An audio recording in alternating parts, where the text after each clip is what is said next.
Hello everyone, welcome you all in my channel Ramakrishna Math Zone. Today मैं COB का lecture 3 start करने जा रहा हूँ। देखिए जितना तक हुआ था उसके बाद में से एक क्वेश्चन देख लेते हैं। तो क्वेश्चन क्या बोला गया है, the functional I yx a to b y square y dashed square minus 2y sin x dx for the following extremals.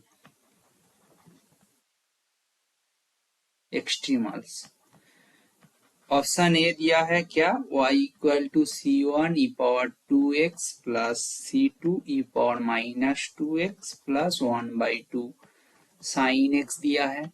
Option B आपको क्या दिया है ना, y equal to c1 e power x plus c2 e power minus x plus 1/2 sine x। देखो first दो lecture में जो हो गया था ना, वही मेनली सीओबी का क्वेश्चन वहां से ही पूछा जाता है, ठीक है ना।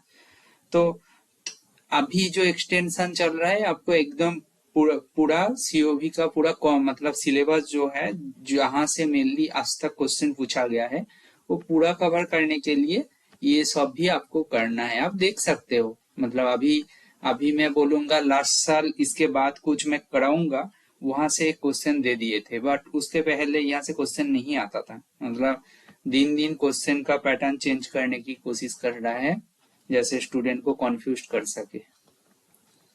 ऐसे एकदम स्ट्रेट फॉरवर्ड स्टार्टिंग का जो फॉर्मूलाज मैं दो लेक्चर में जो करवाया हूँ वहां से आजकल नहीं क्वेश्चन नहीं दिया जा रहा है, ठीक है। तो ये था आपका क्वेश्चन, ठीक है। The functional for the following extremals, कौन सा एक्सट्रीमल्स के लिए है, ठीक है ना। यहाँ पे C1 एंड C2 और क्या है भाई, आर्बिटरी कॉन्स्टेंट्स है, ठीक है ना। मैं बोल दे रहा हूँ, लिखा नहीं है, ठीक है। नाउ ये भी PYQ का क्वेश्चन है, ठीक है। तो हमारे पास पता है इसको हम लोग क्या मान लेते हैं, फंक्शन ऑफ एक्स वाई मान लेते हैं, ठीक है ना। तो देन हम लोग क्या यूज करते हैं, फॉर्मूला यूज करते हैं, राइट। हम लोग कौन सा फॉर्मूला यूज करते हैं, मतलब बहुत दिन पहले मैं दो लेक्चर डाल दिया था, अभी डाल रहा हूं, तो अभी असली आपको पता होगा ऑयलर इक्वेशन यूज करते हैं। देखो आप यहाँ से कनेक्ट नहीं कर पाओगे, आप स्टार्टिंग का फर्स्ट दो लेक्चर देख लीजिएगा, उसके बाद से कंटिन्यूअसली हो पाएगा, ठीक है ना। तो एफ ये है, मैं से मतलब लेट कर लिया हूं, ठीक है ना। तो देन बाय ऑयलर्स थ्योरम से हम लोग क्या बोल सकते हैं, del F by del Y क्या बोल सकते हैं equal to D by D x del F by del Y dash. यही तो होता है, मतलब मैं del F by del Y minus D by D x del F by del Y dash equal to 0, तो राइट हैंड साइड पे लेके आया हूं, ठीक है ना। इसके ऊपर वैल्यू पुट कर दीजिएगा, del F by del Y क्या हो जाएगा, 2y माइनस 2 साइन एक्स होगा, और ये क्या होगा आपका D by D X of del F by del Y dash, del F by del Y dash means क्या होगा 2y डैश, राइट। इसको सिंप्लीफाई करते जाइएगा, इसको सिंप्लीफाई करोगे तो क्या आएगा ना, 2y minus 2 sine X equal to 2y double dash हो जाएगा। एनी डाउट, कोई डाउट नहीं है ना। तो y को कैंसिल करके y double dash minus y equal to minus sine X. Now इसका सॉल्यूशन आपको फाइंड करना है, इसको स्टार दे देता हूं भाई। ऑक्सिलरी इक्वेशन कैसे लिखते हैं, y equal to E power M X को सॉल्यूशन मान लेते हैं, देन ऑक्सिलरी इक्वेशन कैसे लिखते हैं, एम स्क्वायर मतलब होमोजीनियस सिस्टम का, राइट, इक्वल टू 0। यहां से क्या आ जाएगा, m का वैल्यू प्लस माइनस 1 आ जाएगा। सो कॉम्प्लीमेंटरी फंक्शन क्या होगा, देखो मैं ओडी जैसा कुछ नहीं लिख रहा हूँ, डायरेक्टली सीधा सीधा लिख रहा हूँ। Complementary function C1 e power x plus C2 e power minus x.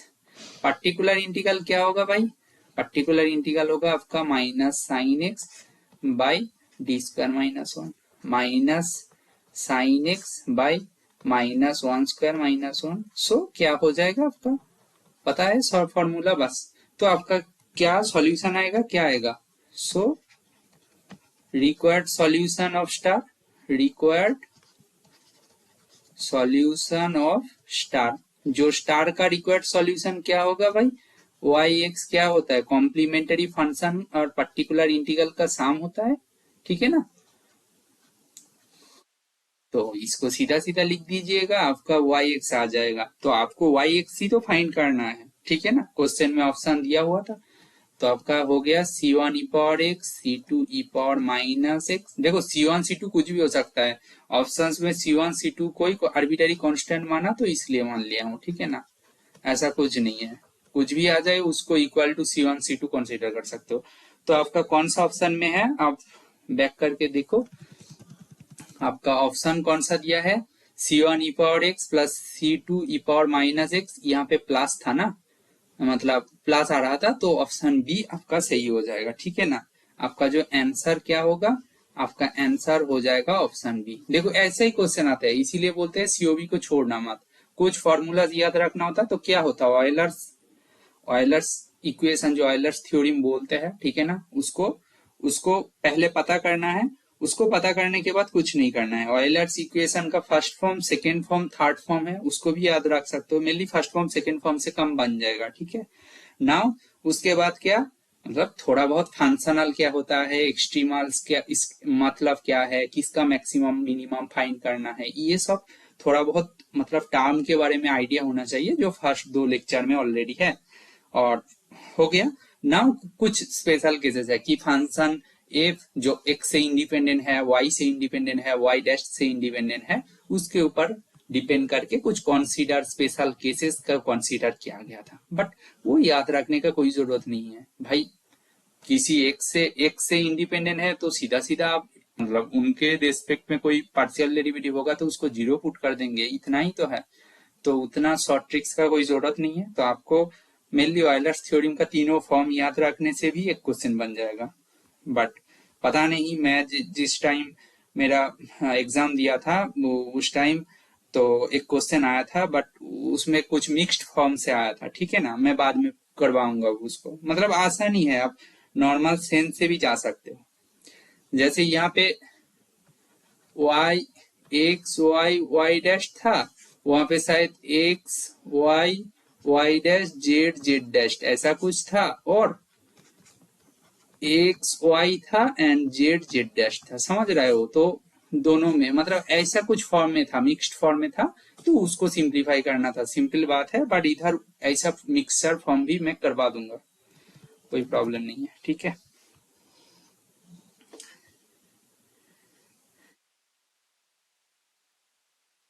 देखो नाउ नोट केसेस व्हेन, ये अच्छे से लिख लेना, सुन लेना, क्योंकि क्वेश्चन का पैटर्न दिन दिन मैं बोल रहा हूँ चेंज होता जा रहा है, हाई होता जा रहा है, इसका मतलब ये सब केसेस के ऊपर क्वेश्चन बन जाएगा। क्या बोल रहे हैं, cases when variational problem become meaningless, variational problem become meaningless, becomes meaningless, ठीक है।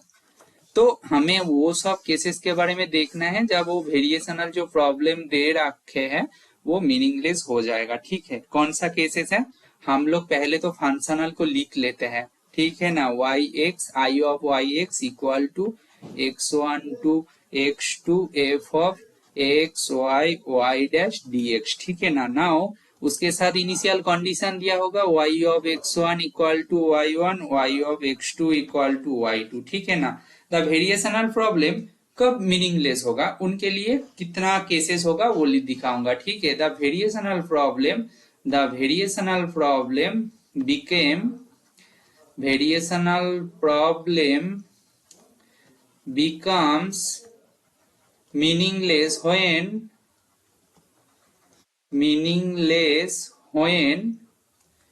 वेरिएशनल प्रॉब्लम कब मीनिंगलेस हो जाएगा भाई, जब एक number we get identity that is zero equal to zero form, when sorry when तो लिख दिया, वी गेट आइडेंटिटी, ठीक है। फर्स्ट केस क्या है, जब हम लोगों को आइडेंटिटी मिल जाएगा, दैट इज क्या है, zero equal to zero form भाई। जब 0 = 0 फॉर्म मिल जाएगा। जैसे ये भी 0 है, ये भी 0 है ना, समझ रहे हो। जब 0 = 0 फॉर्म हो जाएगा तब जाके वेरिएशनल प्रॉब्लम एग्जिस्ट ही नहीं करेगा, वो मीनिंगलेस बन जाएगा। समझ में आ रहा है। when we get yx, when we get yx but it does not satisfy the boundary condition। देखो yx हमारे पास मिल गया। देखो एक केस क्या, जब होगा we get identity form, 0 = 0 form मिल जाएगा तब उसको बोल देंगे ये मीनिंगलेस, ठीक है। और एक केस क्या है, we get yx but it does not satisfies boundary conditions, ठीक है। हमें तो मिल गया है बट वो बाउंड्री कंडीशंस को सेटिस्फाई नहीं कर रहा है, ठीक है। तीसरा जो प्रॉपर्टी है मतलब कब मीनिंगलेस होगा उनके लिए, एक तो आइडेंटिटी फॉर्म के ऊपर बोलेंगे, दूसरा जो है yx तो मिल जाएगा बट yx क्या होगा, बाउंड्री कंडीशंस को सेटिस्फाई नहीं करेगा। क्लियर है ना। when f is independent of y dash, और एक केसेस है कि when f is independent of y dash,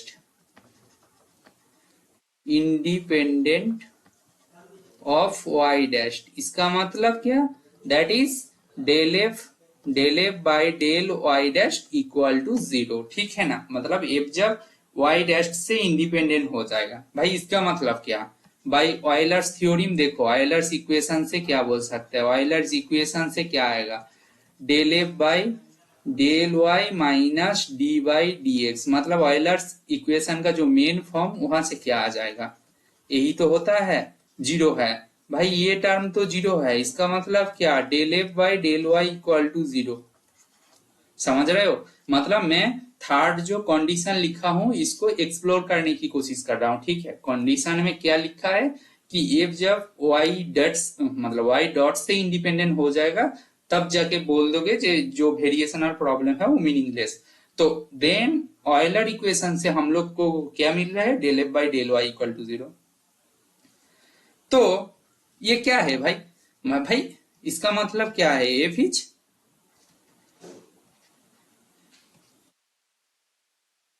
F is independent of Y as well. It is क्या, independent of Y as well. इसका मतलब क्या, इसका मतलब हमारे पास जो मिलेगा वो क्या मिलेगा, which is a finite equation ना, basically not a differential equation. Which is a, भाई वो y एंड y डैश दोनों से इंडिपेंडेंट है। और जो फंक्शन होता है, फंक्शन जो फंक्शनल डिफाइन करने के लिए अभी जो फंक्शन चल रहा है वो mainly X Y Y dash का है, तो ये एक एक्स का इक्वेशन आ जाएगा। तो which is a finite equation, right, but not a differential equation. Clear. भाई जो डिपेंडेंट वेरिएबल वो है ही नहीं तो कैसे डिफरेंशियल मतलब डिफरेंशियल इक्वेशन होगा, ठीक है ना।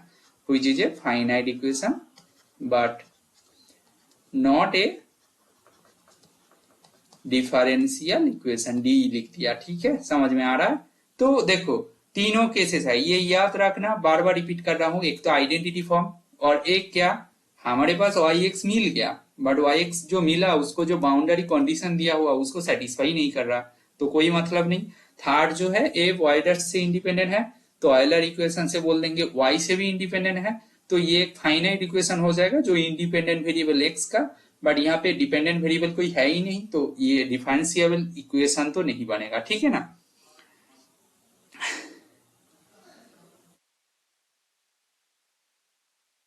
इन दिस केस नोट कर लेना, ब्रैकेट में लिख रहा हूं, ठीक है ना, ये अच्छे से देखना। In this case we may और मे नॉट गेट, मतलब भाई इन दिस केस हमारे पास एक्सट्रीमल मिल भी सकता है और नहीं भी मिल सकता है, ठीक है ना। एक्सट्रीमल डिपेंडिंग, ऑब्वियसली डिपेंड करेगा,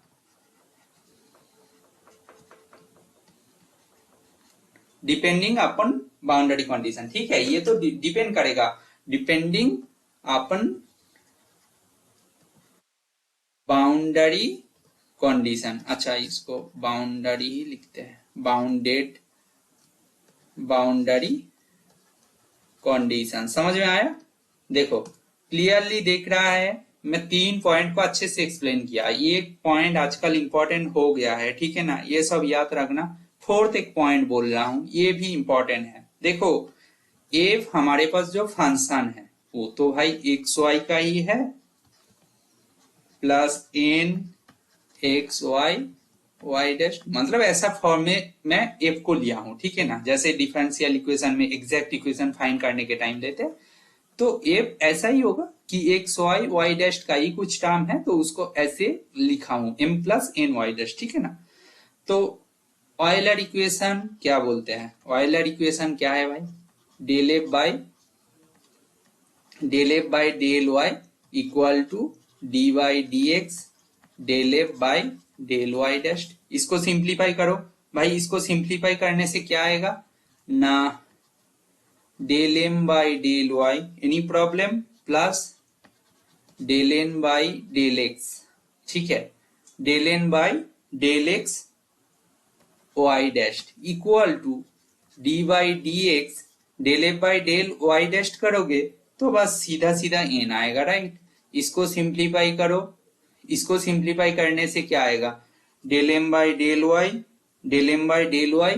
plus del N by del X Y dash minus, minus नहीं जरूरत नहीं है, तो इसको हम लोग क्या कर सकते, इसको हम लोग कर सकते हैं del N by del X plus del N by del Y by del X, ठीक है ना। ऐसा तो लिख सकते हैं अपन, इसको लिख सकते हैं कि नहीं भाई, एन तो एक्स वाई का है तो ये डेरिवेटिव कर रहा है तो आप ऐसे लिख सकते हो, ठीक है ना।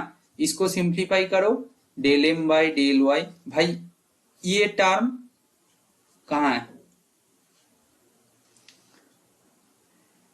ये कहाँ है, कहाँ लिख दिया, del N by del N by del Y कहाँ गया, y की रेस्पेक्ट में डेरिवेटिव हो रहा था इसीलिए गलत हो रहा है। देखो ये तो y की रेस्पेक्ट में डेरिवेटिव हो रहा था ना f का, तो ये y हो जाएगा एक्चुअली, ठीक है। मैं सोच रहा हूं ये तो कटेगा, तो ये कट जाएगा, ये तो y टेस्ट है, ठीक है ना, इक्वल टू क्या हो जाएगा आपका del N by del X, ठीक है। तो भाई अभी क्या लग रहा है, f जो फंक्शन दिया है del M by del x, del M by del Y equal to del N by del x आ गया, इसका मतलब क्या, एग्जैक्ट इक्वेशन ना, मतलब मैं देखो एग्जैक्ट इक्वेशन के साथ कोई कनेक्शन नहीं है, सीधा बात एम ऐसा फॉर्म में एफ को लिखोगे, ऑयलर इक्वेशन को यूज करके ऐसा फॉर्म आ गया। ये क्या है भाई, यहां से क्या दिख रहा है, देखो एम को आई की रेस्पेक्ट में डिफरेंशिएट कर रहे हो, जो एन एक्स वाई का वेरिएबल है उसको एक्स की रेस्पेक्ट में डिफरेंशिएट करोगे तो दोनों इक्वेशन इक्वल हो जाएगा। इसका मतलब क्या है, वही चीज है finite equation, finite equation but not a differential equation, correct, ठीक है, ठीक है। ये चारों केसेस को बहुत अच्छे से याद रखना। तो इन चारों केसेस के लिए जब ये फाइनाइट इक्वेशन बन जाएगा, नॉट डिफरेंशियल इक्वेशन बनेगा, लास्ट दो केसेस, फर्स्ट केसेस में आइडेंटिटी फॉर्म बन रहा है, सेकेंड केस में क्या बन रहा था भाई, सेकेंड केस में ये बन रहा था वाई एक्स तो मिल रहा था बट बाउंड्री कंडीशंस को सेटिस्फाई नहीं कर रहा था, ठीक है। ये चारों केसेस के लिए वेरिएशनल प्रॉब्लम मीनिंगलेस हो जाता है, मतलब वो एग्जिस्ट ही नहीं करता बेसिकली, ठीक है। वेरिएशनल प्रॉब्लम ऐसा तो नहीं है कि वो तो फंक्शन से ही बनता है, फंक्शनल जो तो क्रिएट होता है, तो ऐसा नहीं है वो ऑलवेज एग्जिस्ट कर जाएगा।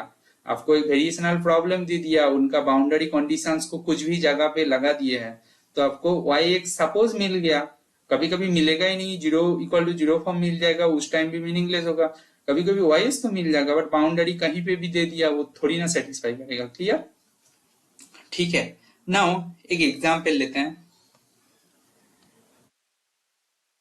एक एग्जाम्पल लेते हैं, ठीक है।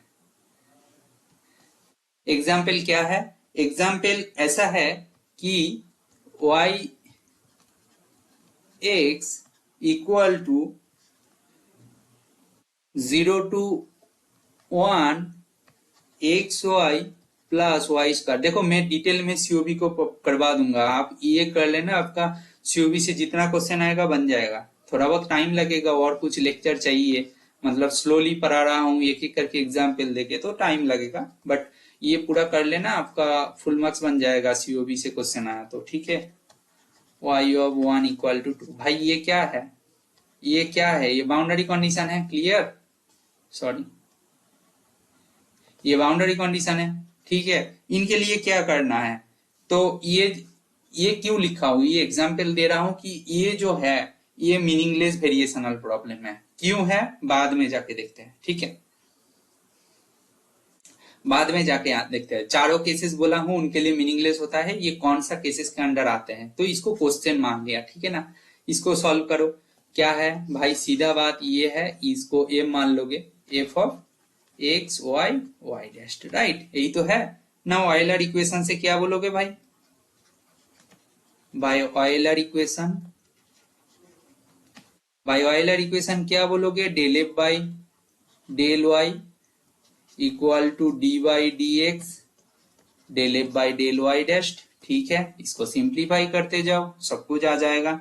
इसको सिंप्लीफाई करोगे तो क्या आएगा ना, आपका क्या आ रहा है, del F by del y करोगे x plus 2y minus 4y Y dash equal to D by D x del F by del Y dash का मतलब हो जाएगा 2y स्क्वायर।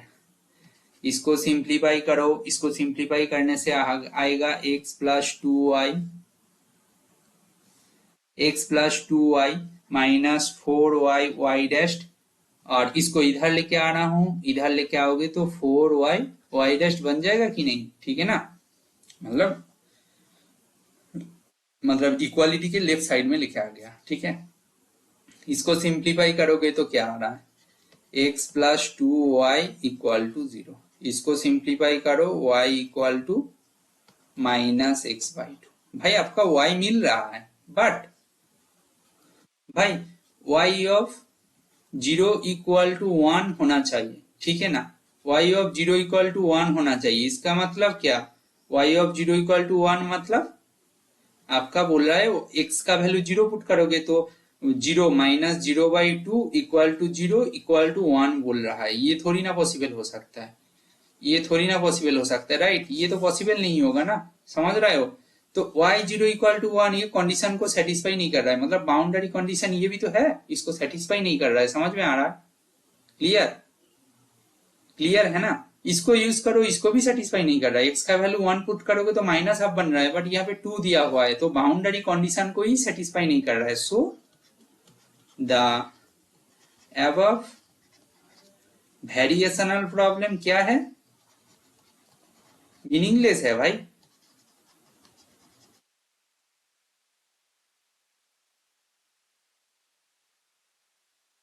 मीनिंगलेस, समझ में आया। ये कौन सा केसेस के अंडर पड़ा, वाई एक्स तो मिल गया आपको, but why x boundary condition को सेटिस्फाई नहीं कर रहा है। समझ में आ रहा है, क्वेश्चन में आपको देंगे, ऑप्शन पूछेंगे, आपको ऑप्शन में दे देंगे कौन सा वाई एक्स का वैल्यू 2-3 दे देंगे सपोज, और वो बोल देंगे कि ये वेरिएशनल प्रॉब्लम मीनिंगलेस है। आप मीनिंगलेस कब कब होता है इसके बारे में आइडिया नहीं रखते हो, तो आप सीधे उस ऑप्शन को आइदर तुक्के में लगा दोगे, आइदर उसको बोलोगे ऐसा तो हो ही नहीं सकता, इनका सॉल्यूशन मिल जाएगा। तो सपोज आपको सॉल्यूशन में ऐसा भी दे रखा है y इक्वल टू, देखो बहुत कुछ कर सकते हैं ना, नोटिस करने की कोशिश करना भाई, y equal to minus X by 2 भी ऑप्शन में दिया है, मतलब बाउंड्री कंडीशन 100 भी दिया है, बोला है वेरिएशनल प्रॉब्लम मीनिंगलेस है, ये एक ऑप्शन है, और बाकी दो y(x) का वैल्यू दिया गया है। आप कंफ्यूज हो जाएगा, आप बोलोगे मेरा तो आ गया है, ये तो बाउंड्री कंडीशन को सेटिस्फाई करेगा।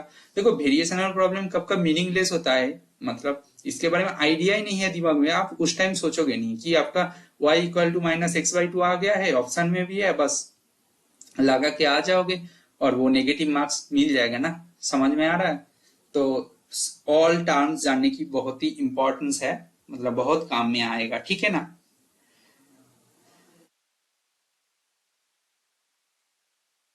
नेक्स्ट जो मैं करवाऊंगा वो है फंक्शन, मतलब जो फंक्शनल है उनमें से हायर ऑर्डर डेरिवेटिव भी मतलब इन्वॉल्व है। मतलब अभी मैं क्या किया था, y लिया था और y डैश ऐसे ही चल रहा था, बट अभी बोल रहा हूं y डबल डैश भी आएगा, y ट्रिपल डैश भी आएगा, y पावर n भी आएगा। समझ में आ रहा है। तो फंक्शन फंक्शनल जो है वो इन्वॉल्व कर रहा है हायर ऑर्डर डेरिवेटिव्स को, ठीक है। उनके बारे में मैं इसके बाद प्रोसीड करूंगा। ये सब कुछ देख लेना, मिक्स्ड फॉर्म आएगा, पैरामेट्रिक फॉर्म आएगा, सब कुछ आएगा, ऑयलर से ही है, ठीक है ना।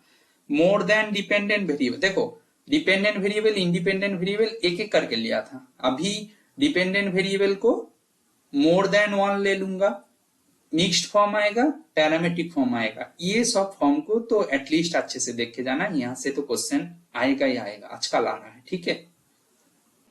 सो नाउ फंक्शन इन्वॉल्विंग क्या, हायर ऑर्डर डेरिवेटिव्स, ठीक है ना। Functional involving higher order derivatives, higher order derivatives, ठीक है। क्या है भाई, तो हम लोग ऐसे ले लेते हैं, वाई एक्स फंक्शनल को ऐसे लिया, क्या X naught to X one क्या है, F of X Y Y dash Y double dash, ठीक है ना। ठीक है, हम लोग ऐसे लिए हैं, ठीक है, ऐसे लिए हैं। तो ऐसे लोगे तो इनके लिए मतलब देखो एक डेरिवेटिव था, मैं सेकेंड ऑर्डर तक गया हूं, ठीक है ना। तो वी हैव टू फाइंड क्या है, इन जनरल क्या होता है, we have to find Y X, वही तो फाइंड कर रहे हैं हम लोग मैक्सिमम केसेस में ना, सच दैट कुछ नहीं पता बट ऑयलर इक्वेशन यूज करके वाई एक्स फाइंड कर रहा है, तब भी हो रहा है कुछ ना कुछ, बट प्रॉपर कॉन्सेप्ट यहाँ पे बोल रहा हूँ। बट नहीं पता है तो तब भी एग्जाम में हो जाता है, एक क्वेश्चन हो जाते हैं जो स्ट्रेट फॉरवर्ड आते हैं। One is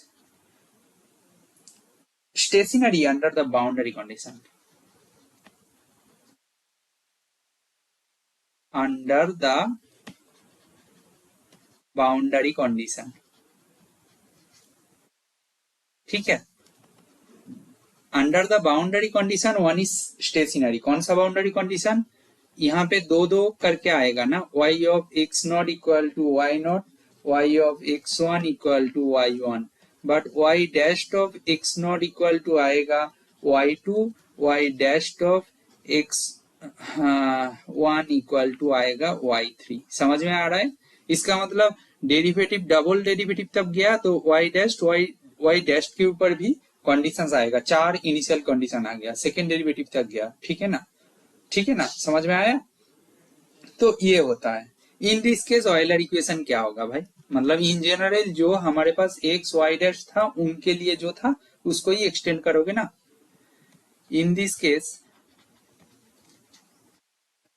Euler equation, Euler equation क्या होगा भाई, in this case Euler equation होगा del F by del Y minus D by D x del F by del Y dash, वो तो रहेगा ही बट ये माइनस था ये प्लस हो जाएगा, d square by D x square del F by del y double dash, और हो गया ना, समझ में आ रहा है। तो और क्या बोलने जा रहा, हाँ जो तो ये सेकेंड डेरिवेटिव तक था, तो इसको इन जनरल हम लोग nth डेरिवेटिव तक एक्सटेंड कर सकते हैं कि नहीं, कर सकते हैं, राइट। तो ये हो गया आपका ऑयलर इक्वेशन, ठीक है, ठीक है, Euler equation with higher derivative, यहाँ पे हायर डेरिवेटिव नहीं, मतलब ज्यादा हायर डेरिवेटिव नहीं लिया हूं, सेकेंड डेरिवेटिव तक, ठीक है ना। तो नाउ इन जनरल भी क्या लिखते हैं वो दिखा दू। इन जनरल क्या है, ये जो फंक्शनल है वो कैसा दिखते हैं कि x नॉट टू x1 क्या है ना, function of x y y dash y double dash dot dot करके nth डेरिवेटिव तक के लिए हम लोग देख रहे हैं, ठीक है ना। इनके लिए कुछ विथ क्या होगा भाई, with some boundary conditions, boundary conditions कैसे लिखते हैं पता है, ठीक है ना। y के लिए x नॉट x1 का वैल्यू होगा, y डैश के लिए होगा डॉट डॉट करके y power n minus one के लिए x नॉट x डैश का वैल्यू होगा ना, with some boundary conditions, boundary conditions 2n number of boundary conditions मिल जाएगा आपको, समझ में आ रहा है। Then in this case Euler equation क्या होगा भाई? आपका ऑयलर इक्वेशन इन जनरल क्या होगा आप बताओ? Del F by del Y minus d Y D x. Now alternative term में बस चलो, del F by del Y dash, ठीक है। इसके बाद plus d y, sorry square हो जाएगा ना, d x square del square f by del y double dash. ठीक ठीक है, ठीक है। स्क्वायर क्यों लिख रहा है भाई? ये वाई डबल डैश मीन्स क्या? दूसरा डेरिवेटिव की रेस्पेक्ट में पार्शियल डेरिवेटिव ना, स्क्वायर लिख दिया गलती से, फिर से गलत कर रहा है। तो मीन समझ में आया है? इसको जो माइनस आया माइनस प्लस होता जाएगा, और ये y dash Y double dash होता जाएगा, और इसका पावर 2 हुआ 3 हो जाएगा। ऐसे देखो थर्ड टर्म लिख दूंगा तो आपको एक्सटेंड करना इजी हो जाएगा। Del y triple dash. Now continue. Plus term कैसे लिखोगे भाई? एन कौन सा टर्म है, इवन है कि ऑड है आपको पता नहीं, कोई प्रॉब्लम नहीं, तो आप ऐसे लिख दीजिएगा del F by del y power n. Power में एन को ब्रैकेट में लिखते हैं इन जनरल ना, ठीक है ना? ठीक है, तो ये हो गया आपका जनरल, मतलब आपको हायर ऑर्डर डेरिवेटिव गिवन है। एक्स जो है, वाई जो है, वाई क्या है? एक्स जो है, वाई जो है, वाई का फर्स्ट डेरिवेटिव के लिए हम लोग ऑयलर्स इक्वेशन देखे थे ना, उनका हायर डेरिवेटिव वाला टर्म भी एग्जिस्ट करेगा, उनके लिए इन जनरल कैसा फॉर्म होता है वो देख लेना चाहिए। मतलब भाई इसको याद रखने का कोई जरूरत नहीं है, ऑल्टरनेटिंग करते जाओगे, पावर मतलब डिफरेंशिएट इंक्रीज करते जाओगे, बस सेम है, एक्सटेंड कर दोगे, माइनस प्लस होता जाएगा। तो ये है, ये भी एक बार देख लोगे, एक बार देख लेना जरूरी है। कभी भी कुछ क्वेश्चन पूछा गया तो आप कंफ्यूज मत होइएगा, ठीक है ना?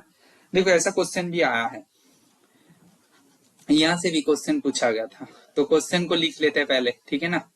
पहले तो क्वेश्चन को लिख लेता है। क्वेश्चन क्या है? Find the extremal of the functional, find the extremal of the functional. भाई आपको जो फंक्शनल दिया गया है उनका एक्सट्रीमल फाइंड करना है। फंक्शनल क्या दिया गया है आपका? मतलब ये है, ठीक है ना? ये क्या दिया गया है? Half of 0 to 1 y double dash इनका होल स्क्वायर dx, यही दिया है, ठीक है ना? गिवन बाउंड्री कंडीशंस, देखो इनके साथ क्या है? Boundary conditions are, B C लिख दिया हो, बाउंड्री कंडीशंस, बाउंड्री कंडीशंस, ठीक है। कंडीशंस आर क्या है? y0 equal to 0, y1 equal to half, y dashed जैसा होता है जनरल फॉर्म में जैसे दिखाया हूं ऐसे ही क्वेश्चन में दिया है, ठीक है? आपको फाइंड करना है, आप फाइंड करो। यहाँ पे कुछ ऑप्शंस है, ए में दिया गया है y equal to x square by 2, B में दिया गया है वाई एक्स, ठीक है ना, y equal to x square, C में दिया गया है y equal to x cube, D में दिया गया है y equal to x plus x square plus 2, ठीक है? आपको चारों ऑप्शन दिया गया है, आप ये क्वेश्चन को सॉल्व करते जाइएगा। क्या करोगे भाई? एफ फंक्शन कौन सा है पता है? हेयर एफ क्या है भाई? भाई हाफ तो कांस्टेंट है, उसको बीच में ही ले लेता हूं, ठीक है ना? नाउ ऑयलर इक्वेशन को यूज करो। देखो भाई जो फर्स्ट टर्म, अच्छा लिख देते हैं, del F by del Y minus d Y D x, हाँ del F by del Y dash plus d square by D x square del square f by, sorry आप फिर से वाई स्क्वायर लिख दे रहा हूं, बट वो Y नहीं है, ठीक है? इसको सिंप्लीफाई करोगे भाई, एफ क्या है भाई? वाई डबल डैश का टर्म है, तो ये जीरो टर्म हो जाएगा, ये भी जीरो हो जाएगा, बच कौन रहा है? बस ये ना। तो इसको सिंप्लीफाई करने से क्या आएगा? D square by D x square आएगा, d square by D x square, और बीच में क्या आएगा? ये आएगा y double dash, right, equal to 0। इसको फिर से करोगे तो क्या आ जाएगा भाई? y पावर 4 इक्वल टू 0, दोबारा डेरिवेटिव करोगे ना तो 0, राइट? नाउ इसका जनरल सॉल्यूशन कैसे लिख सकते हैं? इट्स जनरल सॉल्यूशन क्या है भाई? जनरल सॉल्यूशन हम लोग कैसे लिख देंगे? y इक्वल टू कैसे लिख देंगे? हम लोग लिख सकते हैं, ठीक है ना? हम लोग कैसे लिखेंगे ना? a1 plus a2x plus a3x² plus a4x³ ऐसा ही तो होता है, इंटू e पावर 0। भाई e पावर 0 0 इंटू एक्स ना, तो ये टर्म क्या है 1 है, तो इसीलिए ये हो गया। नाउ क्या है, इनिशियल कंडीशन आपके पास दिया है, सीधा सीधा पुट करो, y0 इक्वल टू 0 से क्या हो जाएगा, a1 इक्वल टू 0 हो जाएगा, राइट। एक एक करके यूज कर लेते हैं, ठीक है। a1 इक्वल टू आपका 0 हो गया। नाउ y ऑफ क्या है, y of 1 equal to half दिया है, इसका मतलब क्या होगा, कुछ होगा, ठीक है। अच्छा y डैश 0 इक्वल टू 0 दिया है, इसका मतलब क्या, a2 इक्वल टू 0 हो जाएगा, ठीक है ना, क्लियर। a1 a2 0 हो गया, ठीक है। Now y dash 1 equal to 1 दिया है, इसका मतलब क्या होगा, 1 इक्वल टू क्या होगा, ये a2 तो 0 है, प्लस 2 a3 हो जाएगा, प्लस 3 a4 हो जाएगा, ठीक है ना। नाउ ये हो गया, और यहां से y1 से क्या होगा, a1 a2 0 है, तो half equal to a3 plus a4।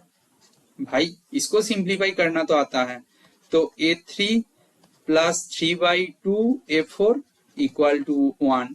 तो ये एक नंबर है, ये 2 है, दोनों को सिंप्लीफाई कर दीजिएगा।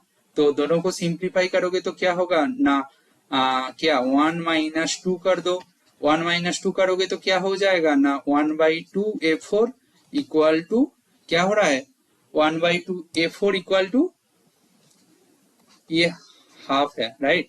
0, इसका मतलब a4 आपका 0 आ रहा है, इसका मतलब a3 क्या हो जाएगा भाई, a3 क्या हो रहा है आपका, हाफ हो रहा है। तो आपका आंसर क्या हो जाएगा भाई, आपका yx क्या था, yx था a1 plus a2x plus a3x² plus a4x4। भाई यही टर्म बच रहा है, बाकी ये भी 0 है, ये भी 0 है, ये भी 0 है, तो आपका आंसर क्या आ जाएगा, 1/2x²।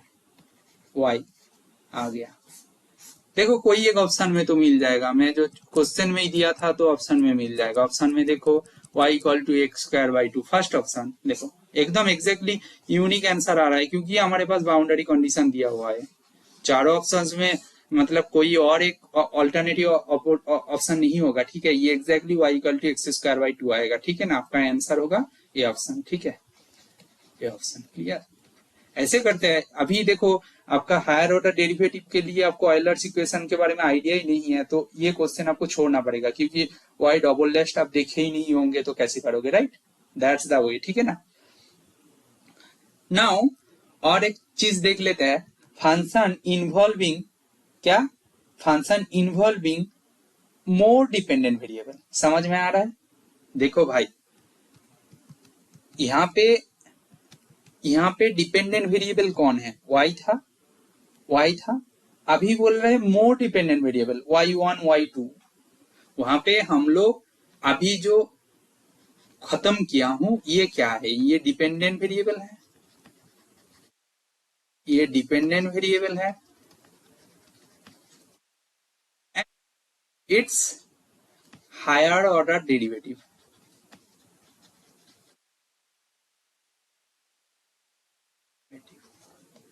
देखो x तो हमारे पास independent variable, right, y dependent variable था।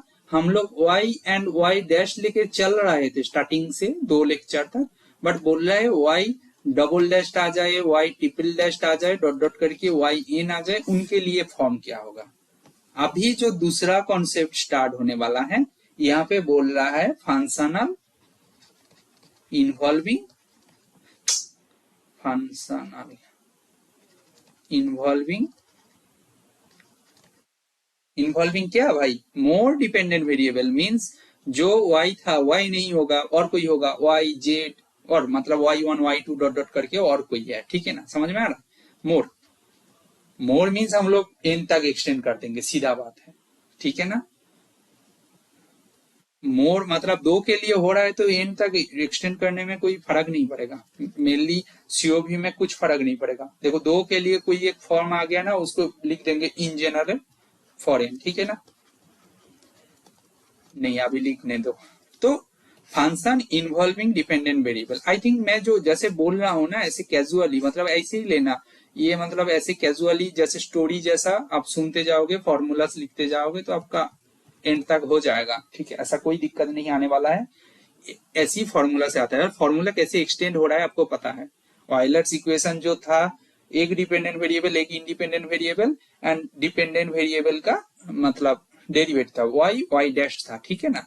बट उसको एक बार हायर ऑर्डर डेरिवेटिव तक लेके गया, अभी बोल रहे जो डिपेंडेंट वेरिएबल था उसको एक्सटेंड कर रहा हूं, मोर डिपेंडेंट वेरिएबल पे लेके जा रहा हूं, ठीक है ना। उनके लिए क्या, देखो हमारे पास फिर से वही फंक्शनल को ले लेते हैं पहले, देन उनके लिए ऑयलर्स इक्वेशन कैसा फॉर्म करेगा उसको डायरेक्ट सीधा सीधा लिखेंगे। ठीक है, ये x1 टू x2 ले रहा हूं, फंक्शन क्या है फिर, x का है, y1 है, y2 है, कहाँ गया भाई, डॉट डॉट करके yn है। ठीक है, नाउ क्या होगा भाई, y1 का डेरिवेटिव, y2 का डेरिवेटिव, भाई इन जनरल जो ऑयलर्स फॉर्म था उसको ही रखा, इन जनरल जो ऑयलर्स फॉर्म था उसको ही रख दिया हूं बस। ये जो डिपेंडेंट वेरिएबल ओनली y था, y डैश था, अभी मैं n number of dependent variable लिया हूं तो उनका फर्स्ट डेरिवेटिव एग्जिस्ट करेगा। ये हायर ऑर्डर के लिए नहीं कर रहा हूं, इनको भी हायर ऑर्डर पे एक्सटेंड कर लीजिएगा और कॉम्प्लिकेटेड फॉर्म आएगा, कर सकते हो, समझ में आया। Then in this case Euler equation क्या होगा, in this case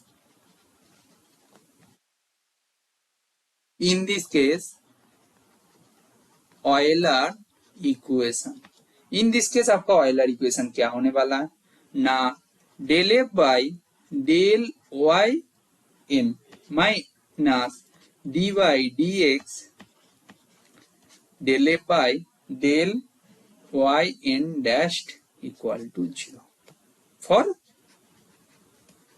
N equal to 1 2 dot dot करके एन तक। मतलब इसको, अच्छा इसको ऐसे लिखो, समझ में आ रहा है कि मतलब k का वैल्यू वेरी कर रहा हूं, मतलब समझ में आया। जो हमारे पास पहले y वेरिएबल था एक ही डिपेंडेंट वेरिएबल, अभी y1 y2 करके yn तक आ गया, तो k से डिनोट किया, k का वैल्यू 1 के लिए भी होल्ड होता है, 2 के लिए भी होता है, n के लिए होता है।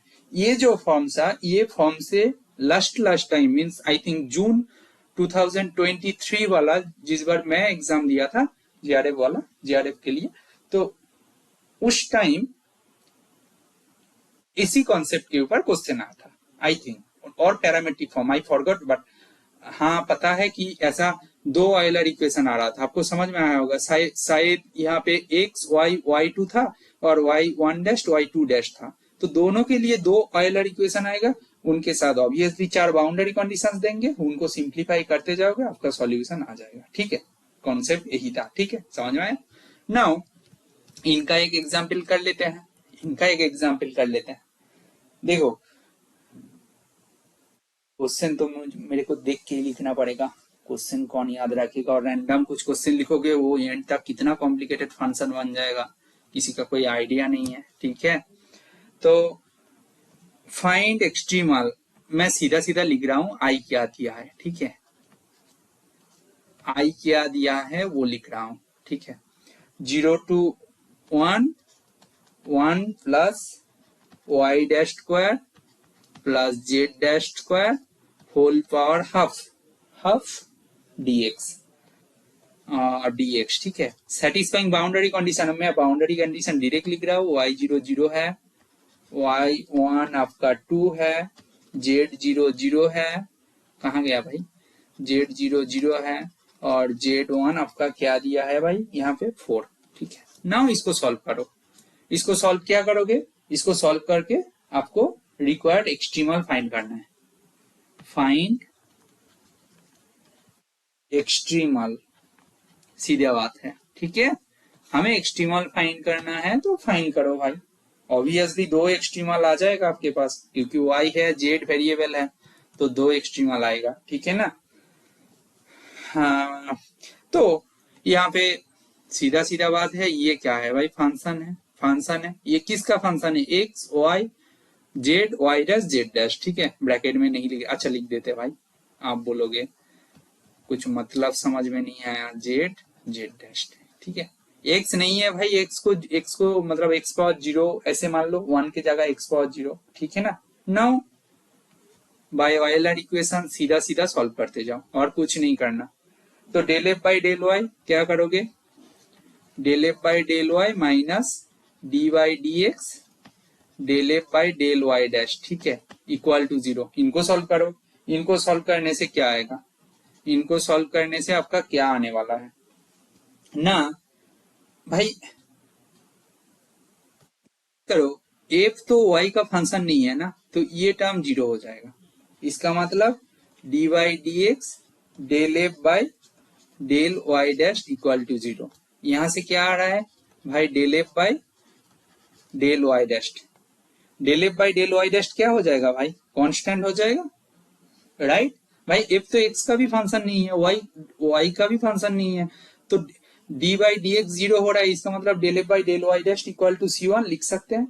Now del F by del Y dash क्या है, del F by del Y dash क्या है ना, ऊपर वाई डैश तो आपको पता है ना, स्क्वायर रूट ऑफ है, तो नीचे क्या हो जाता है, मैं सीधा सीधा लिख देता हूँ 1 प्लस, इतना कैलकुलेशन स्पीड आपका होना चाहिए कि जैसे कुछ स्क्वायर रूट फंक्शन है उनका डेरिवेटिव क्या होता है एक वेरिएबल के रेस्पेक्ट में, वो भी y1 पार्शियल डेरिवेटिव, ठीक है। इनको मैं नंबर 1 दे देता हूँ। भाई सिमिलर ही तो है, ये तो सिमेट्रिक फंक्शन है, और एक फॉर्मूला क्या आएगा उसको लिख दो, minus D by D x del F by del z dash equal to 0। भाई ये एफ तो फिर से जेड का मतलब जेड का कोई वेरिएबल है ही नहीं, तो यहाँ से भी बोल दोगे del F by del z dash equal to C1। यहाँ से सॉल्व करके क्या आएगा, z dash by 1 plus y Y dash square, sorry y1 नहीं, और z dash square equal to C2। Any doubt, तो इसको सिंप्लीफाई करके आ गया, समझ में आया। तो 1 एंड 2 हमारे पास आ गया। नाउ भाई देखो, नोटिस करो, मैं जब 1 डिवाइडेड बाई 2 करूंगा, यहां से क्या आएगा, y dash by z dash equal to C1 by C2 आया, ठीक है ना।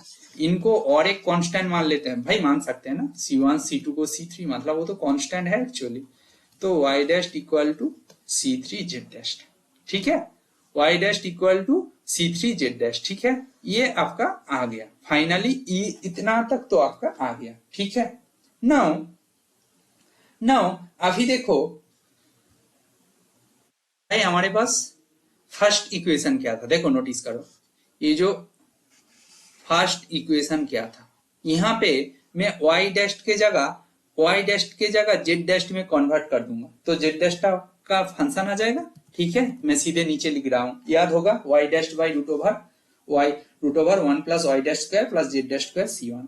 तो इसको सिंप्लीफाई करोगे तो 1 क्या दे रहा है, 1 दे रहा है आपका C3 z dash by root over क्या होगा 1 प्लस C3 स्क्वायर हो जाएगा, जेड डैश स्क्वायर प्लस 1 हो जाएगा, मतलब ऐसे कॉमन ले रहता हूँ, ठीक है ना, जितना स्टेप कम कर सके तो उतना अच्छा है।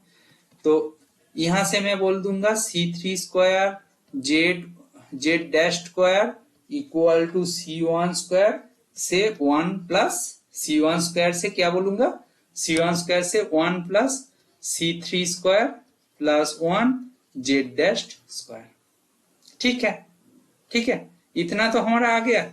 इसको सिंप्लीफाई करने से क्या आ जाएगा भाई, जेड डैश स्क्वायर को एक साथ लेके आओ, जेड डैश स्क्वायर का ही टर्म है, देखो नोटिस करो, तो कुछ आएगा, जेड डैश स्क्वायर को कैसे आएगा, कुछ तो आएगा, सॉरी कहाँ क्या लिख रहा है, z dash square equal to कुछ तो आएगा, क्या आएगा भाई, C1 स्क्वायर इधर रह जाएगा और नीचे कुछ आएगा C3 square minus C1 square से C3 स्क्वायर प्लस 1। समझ में आ रहा है, मतलब ये वाला टर्म को लेफ्ट साइड में लेके आया और डिवाइड कर दिया, ठीक है भाई। इनको और एक कांस्टेंट तो मान सकता हूं मैं, ए मान लिया, ठीक है, समझ में आया। अच्छा इसको ए नहीं मान रहा है, स्क्वायर मान रहा है, क्योंकि बोथ साइड में ए है, कुछ भी मान सकते हैं।